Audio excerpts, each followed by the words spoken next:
은행들이 올리고 있는 막대한 이익의 배경에는 제멋대로 대출금리를 조작해온 형태가 한몫한 것으로 드러났습니다.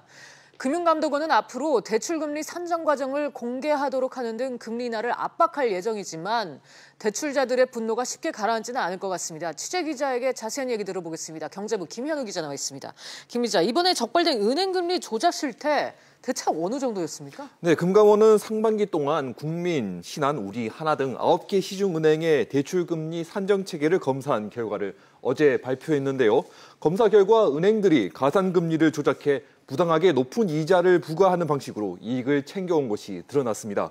대출자의 소득이 높거나 담보가 있으면 가산금리를 낮춰줘야 되는데 정상보다 매우 높은 금리를 매긴 것입니다. 네, 구체적으로 금리를 어떻게 올린 겁니까? 네, 소득과 담보가 있어도 없다고 입력하거나 실제보다 적게 입력해 가산금리를 높였습니다. 그거 거짓말 아닌가요? 그렇죠. 은행에서 500만 원을 빌린 A씨의 경우 연소득이 8천만 원이 넘는데 은행은 소득을 0원이라고 입력했습니다. 그래서 이자를 50만 원 더 내게 됐습니다. 정말 말도 안 되네요. 그렇죠. 네. 그리고 또 다른 사례로 B씨는 담보로 3천만 원을 대출받았는데 은행에서 담보가 없다고 입력했고 이자를 96만 원 더 부담해야 했습니다.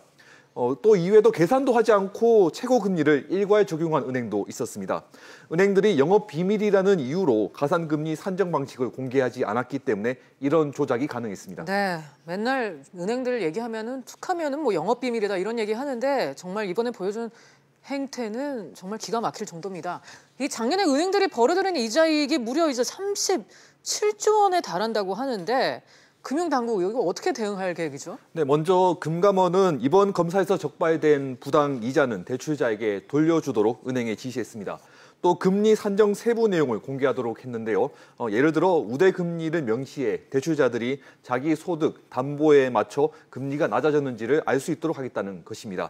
대출 금리 산정 규정도 개선하기로 했는데요. 예를 들어 신용 프리미엄을 최소 연 1회 이상 재평가하도록 해서 금리를 낮출 여지를 만들어주는 것입니다.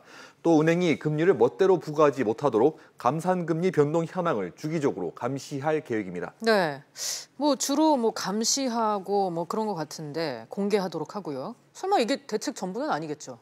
네, 이게 대책의 전부입니다. 아, 이게 다요? 네, 그래서 부실하다는 지적도 있는데요. 금감원은 조사한 9개 은행은 공개했지만 어느 은행이 금리를 어떻게 조작했는지는 구체적으로 밝히지 않았습니다. 금리를 조작한 은행이 정확히 어디인지를 알아야 화가 난 대출자들이 계좌 해지 등 대응을 할 수 있는데 그러지 못하는 것입니다.